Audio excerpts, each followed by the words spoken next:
Good morning everybody, welcome to the Dorchester here in London, welcome to the worldwide media. The fights get tougher, the events get bigger, British boxing continues to grow to new levels. We have a massive night live on Sky Sports Box Office Saturday, March 31st in the Principality Stadium, a unification fight, the road to the undisputed heavyweight championship of the world between WBO world champion 24-0 Joseph Parker against 20-0, 20 knockouts, IBO, WBA, IBF world champion Anthony Joshua. It's the first time in Britain that two reigning heavyweight world champions have met, and it's the first time in boxing history that two world champions have fought in an undisputed fight with 100% winning records. This is a great fight between two unbeaten, fast, hungry, dangerous heavyweight world champions, and it's part of a huge year of boxing live on Sky Sports. We're going to hear from the fighters now, live on Sky Sports News, before we talk to the camp. Firstly, I'm going to pass over to the reigning WBO heavyweight world champion, Joseph Parker. Hello everyone. Firstly, it's good to have you all here today. It's great to be back in London. Love it here. Love the food, love the people. You're always well looked after. This time is an exciting time to be a heavyweight, especially of this fight that we have lined up. It's good to, flying here, there was nothing sort of announced or locked in. Now that we're here, I'm thankful that we have this contract signed, and looking forward to having a day to sort of work towards. I'm looking forward to leaving here tomorrow, back to Vegas to start a hard training camp with my coach Kevin Barry. This is probably going to be the hardest camp in terms of training the hardest and putting the most work, because I have a big challenge in front of me. Joshua. Joshua, I've watched him for a long time. I know he's watched me coming up. I know his strengths. I know he knows mine. I know his weaknesses, and he thinks he knows my weaknesses. So I look forward to, I can't wait to have this fight happen March 21. Can't wait to train hard, can't wait to be back, to put on a great performance, hopefully catch him on the chin and knock him out. Thank you, Joseph. The only world champion with 100% perfect record, 20 wins, 20 KOs, and pass over to the reigning IBO, IBF and WBA heavyweight champion of the world, Anthony Joshua. Happy New Year everyone. It's good to be back. You all enjoy it. Last time I was in Cardiff. It was a great night. And I took my time because I really knew I wanted to set up for a big 2018. Didn't do nothing spectacular, but I made sure I secured the bag. I got the win, and that was the most important thing. And now we're here. As I said, it's kind of about making history now, and we've always been moving in that direction. So it's an honour to be up here with another world champion. But in terms of Parker, I don't really know how to take his camp in terms of what's been said and what's been going on, but I take everything with a pinch of salt, and I roll with the punches. This is for another strap, and as he said, he's going to be training extremely hard. I think we're all blessed with the ability to work hard. There's no doubt about that, but one thing that I think separates myself is the fact that I mix intelligence with hard work. So not only am I going to be in peak physical condition, I'm making sure my mind's in the right place as well at all times. So I'm looking forward to embrace the challenge, not only from a physical standpoint, but the mental challenge that will come with this fight as well. Thank you, Anthony. We'll pass over to Team Parker now to say a few words. Firstly, to Duco, talk about the words of the camp. David, it's been a pleasure working with you so far in the build-up. I know you've got plenty to say and did a great job in building this fight as well, and truly believe your man will become the unified world champion on March 31st. Yeah, hey, thank you everyone, and thank you to Eddie and Anthony Joshua for stepping up. People talk about unification, but some don't do it, and talk's cheap. AJ and Eddie have stepped up and made it happen, as have our teams, so I think that's great for the sport and great for the fans. Look, yes, there has been a bit of talk and build-up, so I think it's important that I clarify a few things. I think, speaking personally first, I actually have an immense amount of respect for Anthony Joshua, as does our team. I think from his beginnings to turn your life around and achieve what he has is a great role model, and I think that winning Olympic gold with having only walked into a gym at a later age is remarkable. So we respect that, and we respect the achievement of winning 20 straight fights and holding the 2 belts, and we respect even more that he's now stepping in with Joseph Parker unified. Having said all of that, in most countries in the world, it's customary in sport to analyse the strengths and the weaknesses of the opponent. It's not personal. It's and in most sports it's customary, be it tennis or Formula 1. The media and the pundits analyse each other's strengths and weaknesses. And so something that shocked us is apparently in English boxing it's not customary to do that. So it came as a bit of a surprise when we started pointing out what we see as chinks in Anthony Joshua's armour. And there seemed to be a shock that we dare speak about these things. They weren't personal, it wasn't trash talk, statement of fact. Joshua has allegedly, and there's footage going around, been dropped a few times, and we made a point of that, and that killed 2 birds with 1 stone. One, people thought, who the hell is Stephen Parker and Joseph Parker? So educated the market. There's another world champion named Joseph Parker, and made Joseph a bigger name here. It created a rivalry, so it built this fight up. And incidentally, Joseph has never been dropped. Started on the pads at age 3. And so it makes it very interesting because the 2 styles, they come forward, these guys, and look for the knockout. So if they're trading, what do we know? We know that one guy's never been dropped and the other has. And so it's important that we do that. That's my job, because a lot of the English see it as a 1-horse race. They write Joseph Parker off. The bookies write him off, right? But when you think about it, I think experienced boxing people will go, hang on a minute, Joseph probably a bit quicker on hand speed, definitely got a better chin, and I would add mentally tougher. Well, you know what I learned when I was dropped in that Klitschko fight? Because a lot of people that have spoke about me getting dropped, and hand on my heart, I've used it as a PR stunt, in terms of what you're using it as well. Because when you talk about myself getting dropped on what you've done, it's a markability strategy. And when you want to talk about facts, the 3 times that I have been hurt or dropped was in the European Championship, when McCracken knows I was actually banned from the GB team because I was still getting in trouble. So I went back to Watford, I stopped boxing, and 2 weeks before that European Championship, I was called up to represent the country. I was very unfit, I didn't get dropped, I got stopped. When your tank is empty, it's hard to perform. The second time was with David Price. I come out of a police cell the day I went up to training. I'm not going to use that as an excuse, but David Price is a puncher, and lack of experience, and it was Klitschko. And you know all them times that it taught me, it would take more than a human to stop me from where I'm destined to be. And that's why I learned not to walk with sight, because when you're fatigued, you don't know where you are. I walk with faith in this journey. So in terms of using it as a PR stunt, the rumours that you have heard, they're fake news. Hand on my heart. So PR, whatever you want to use it for, is between you and your camp. But in terms of facts, I speak on those 3 times. And as I said, what I have learned in those times of adversity and going through storm is that it will take more than any human to stop me on this journey. Well, thank you, AJ, for addressing it. I don't know if it's been addressed before. I appreciate that. So basically what I'm saying, this is a 50-50 fight. Why? Parker, again I repeat, I think he's got a better chin, he's quicker, probably better footwork and mentally tougher. So the fight's a lot closer than what people think. I'll leave it at that for now. Thank you, David. Look forward to hearing more from you later. Kevin, obviously this is a fight that you've been studying for some time as Joseph's trainer, and I think one we spice things up with the questions later. Deep down, everybody in boxing does know, and David's right, this is a proper fight. This is a great unification heavyweight matchup between 2 very talented, undefeated heavyweights. This is a really exciting fight, and the heavyweight boxing division needs a fight like this. In fact, boxing in general needs a fight like this. They need champions fighting each other. The styles of this fight are a perfect matchup.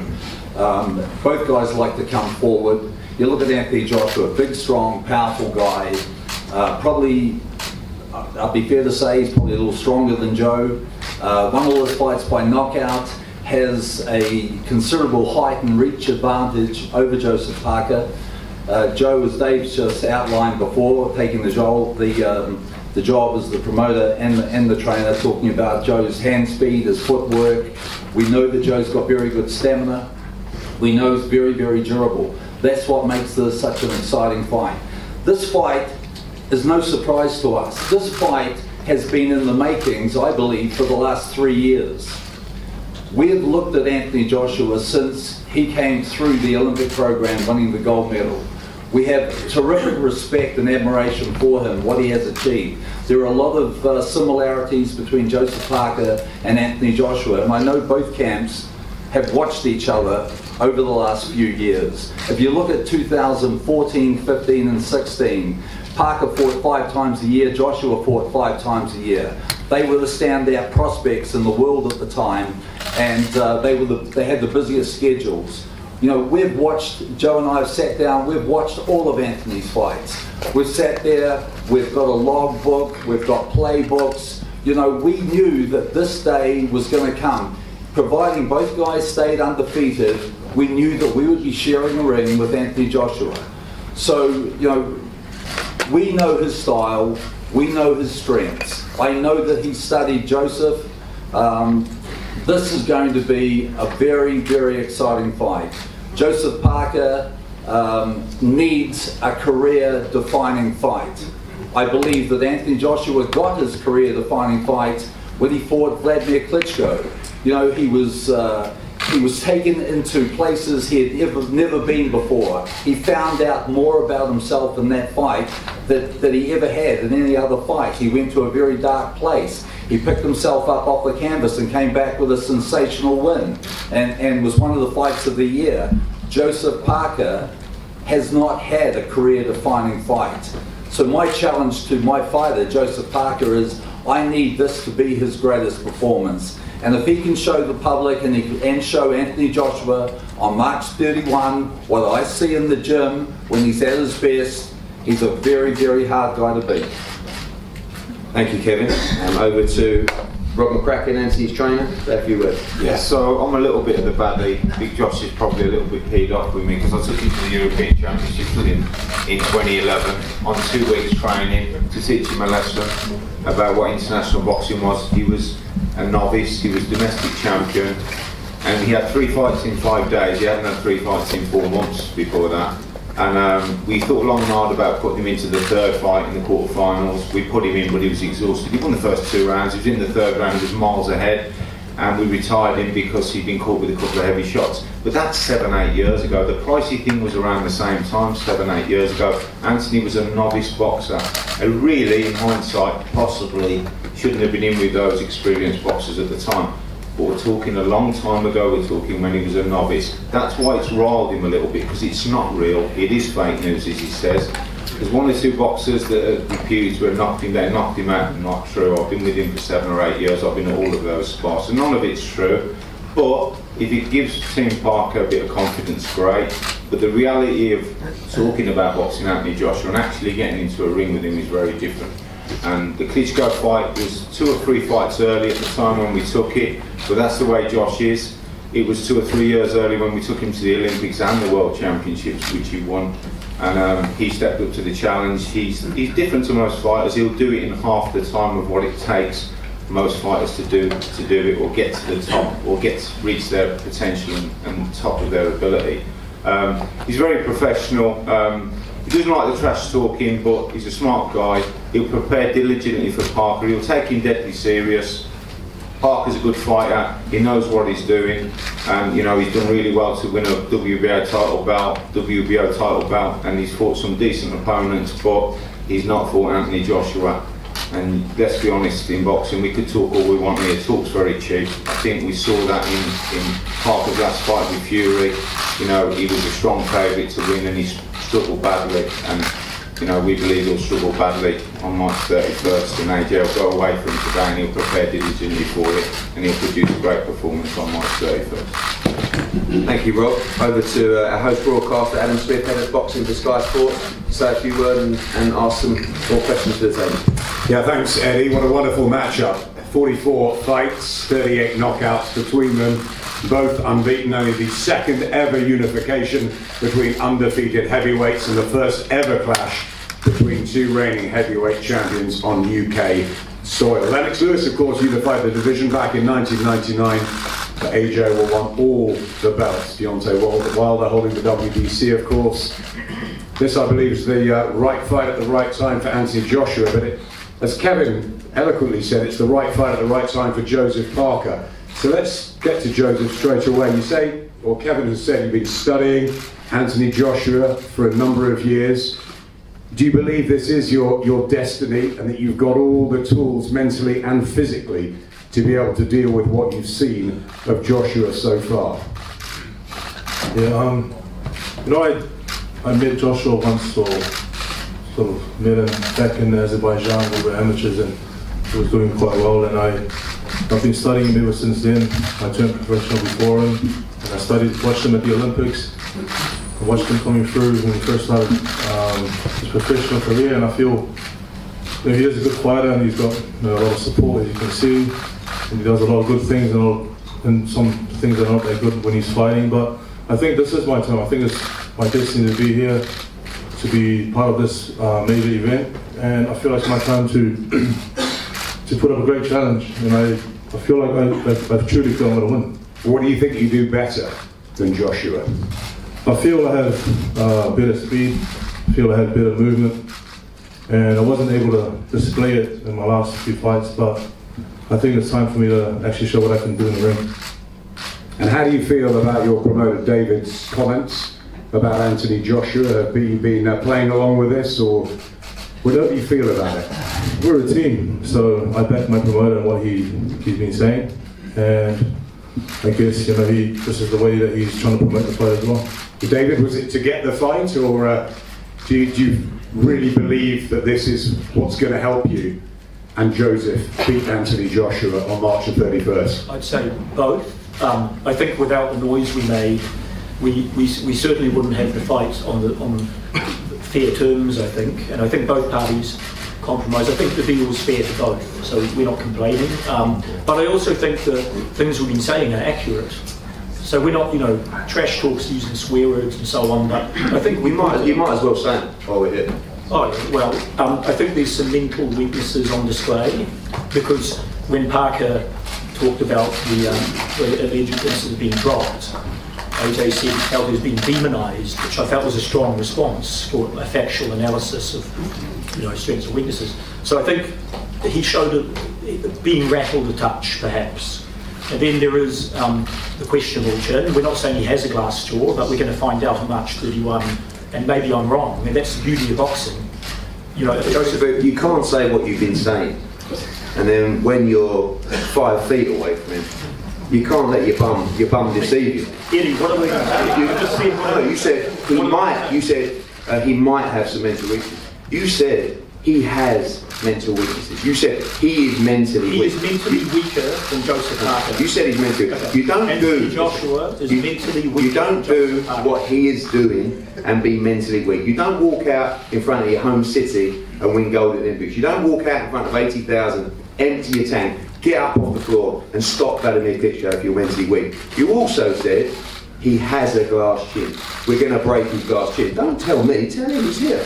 So look, I'll give you a small concession. He's mentally tougher than most people, but he's mentally weaker than Joseph Parker. And in terms of chin, got a better chin than me he has, but not as good as Joseph Parker. So there's a concession. The fact is, when it comes down to it, you don't really believe. Because I've heard you all saying, someone's getting knocked out in this fight, it's either me or him. That's not the same feeling on this side of the table. This is 100% same as what we do every time. Win, knockout. It's not we might get knocked out, we might get hurt. We don't. We win this fight. So you can't say one thing and then when you get here say another. I appreciate you trying to build the fight, but do you truly believe you're going to win? The Team Parker truly believe they're going to win the fight. Not someone might get knocked out. Honestly, I believe it's the destiny of Joseph Parker to win the fight and make history. The answer's no. Go on, Anthony, as Rob says, you don't enter trash talking, but have you been riled by what's been said from David and the camp? It's riled, not really mad, but it is what it is. As I said, we're here to handle business versus the verbal wars before the physical ones. And it's part of the game. What can I say about the verbal ones? I said I'm not really into it as such because, it's an opportunity for both camps. You know, I'll fight him in the car park for free. It doesn't matter to me. You know where I'm coming from? This is what a fighter's mindset is. So that's what I want to do, is fight. That's why I don't take my foot off the gas. In terms of training camp, it's not as if I've started, I've lived it, and I still live it. I came in heavy for the Takan fight when we had a change of opponents, the motivation and all that malarkey. But I'm motivated, as I said, I just wanted to secure the win that fight so I can plan for a massive 2018. The trash talking as such. And when I was talking about the likes of Federers and so on, it wasn't in terms of replicating who they are. I'm just saying in terms of other sports, when we're talking about tennis and golf, I was saying that these heavyweight championship belts should be held in high esteem. And I don't want to come here and demonize Parker and say everything he's done is rubbish. You know, anyone that just walked into a gym can achieve what he's done, because what he's done is phenomenal. It's history, it's groundbreaking. And that's what I'm trying to say. As champions up here, we should be holding our achievements in high esteem and show respect as ambassadors of the sport. That's where I was coming from. I'm not trying to replicate what he's done. I'm saying in terms of other sports replicating where boxing is, I think the trash talking should still hold a sense of respect to what we've achieved. And world champion to world champion, I look at it like this. In terms of mental strength, it's all good. I've defeated champions, I've faced Olympic champions. So what Parker will see and who you say he is, I feel that he'll be looking at the mirror, because across the ring will be someone just like him. Another world champion, another undefeated champion who's mentally tough, with speed, that can take a punch. And if he does take a punch, there's two types of people who take a punch. One who gets put down and stays down, or would you hate to fight the one who gets put down and gets up and keeps on coming? And that's who he's dealing with, really. So he'll be facing someone who he sees every day in the gym, who his coaches every day in the gym, to reflect in the other corner. So that's what I think will make it a great fight. Joseph has said he's been watching you for some time, many years, preparing for this moment. Have you done the same thing? Has he been one big name on the horizon for you? Or we know of the Tyson Furies, the Deontay Wilders, but what about Joseph Parker? How highly do you rate him, and how much have you studied him? He's done really well. Him and his team have done really, really well. And from the amateurs to now, massive respect. And in terms of like studying, I like to study, you know, Meldrick Taylor's, Jersey Joe Walcott's, Ezra Charles, old school fighters, to the new school. I like Canelo now, so I study more of these guys to kind of replicate what I do. I'm more interested in how I'm developing. You know, I'm coming from, and when I have an opponent to face, for that period of time, I'll worry about who they are, because what I learned from the amateurs, due to my lack of experience, is I used to watch everyone, study who I'm fighting.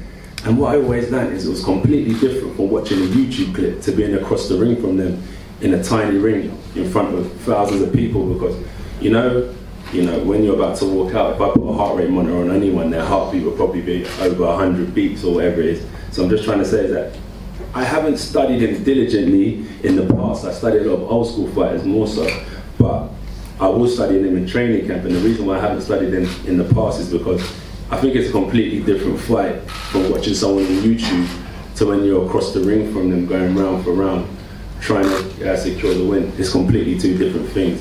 So in terms of strengths and weaknesses, the focus is to win, you know, and do whatever you can to win. And it's like, I could be waiting for Joseph to throw a lazy jab the whole fight, but it could be something that he's brushed up on in this training camp. So in terms of his strengths and weaknesses, I don't know what they're going to work on this camp. This is going to be his best fight. So let me work on what I'm good at, what I'm weak at, and I'll bring something different. But at the end of the day, at heavyweight boxing, you know, this isn't a 3-round fight based on skills. This is a 12-round dog fight, and you've got to have heart. Kevin, obviously this means a great deal to you to be involved in a fight like this. What will be different in your training camp out in Vegas this time to prepare for Anthony? Well, yes, this fight does mean a great deal to me, and look, you know, we're fighting a very, very good fighter. In fact, if Joseph Parker doesn't bring his A game, it's going to be a very, very difficult night. When you get a big guy like Anthony Joshua coming forward all the time, letting his hands go, you know, we've got to slow that momentum down. We've got to be able to stop him, and you know, I need Joseph to throw a lot more punches than what he has done in the last couple of fights. He needs to be far more active. You know, we realise that this is a really big test, but this is, you know, this is what we have been waiting for a long time. This is what really excites me, and it really excites Joseph Parker.